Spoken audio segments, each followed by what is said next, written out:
Hey, well, boy, howdy, boys and girls, men and women of all ages and walks of life.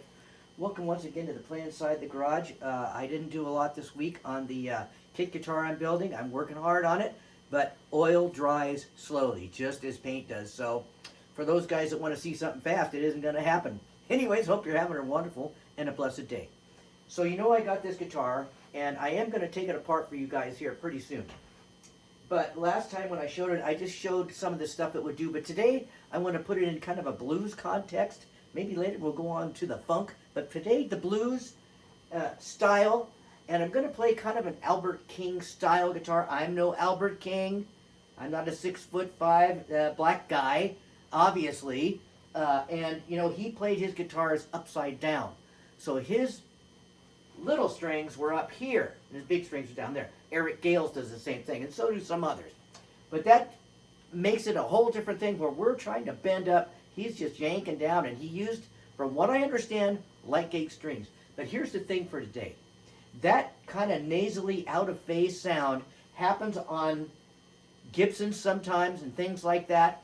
And I don't know why it came like that, but my SG's like that. It's got all Gibson electronics in it, and when you put it in the middle, it seems to want to be out of phase until you turn one of the two volume controls back a little bit, and then it thickens up.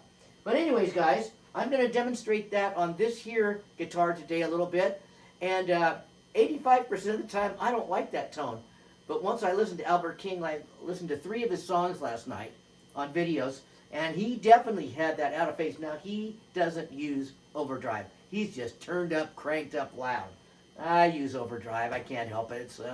It's a curse. Anyways, guys, hope you're having fun. I think it's in the key of G if you want to play along and pretend you're Albert King. I'm going to have to grow about 3 feet to do that, but let's let it rip, guys.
So that's what this thing sounds like. And I'm telling you, I'm not giving up on Strats. They're still my favorite guitar.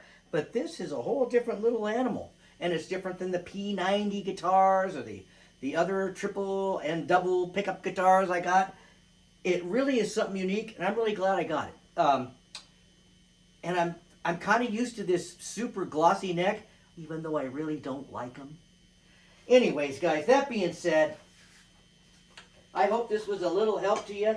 If you're thinking about maybe getting a guitar like that, right now you can only get it in that blue color. So, and I don't know. They keep saying that they're not going to roll any more production on those for a while, but I don't know if that's true or not. That's just what Guitar Center, Sweetwater, and some of these other places say. Anyways, guys, I hope you have a wonderful and a blessed week next week. I'll keep working on oiling that guitar down so we can, get her to a spot where we can start putting her together. Anyways, let me leave you with this. Within God, all things are possible. All right, you guys. I'll see you guys next week sometime. Have a great day. See you later. Bye-bye.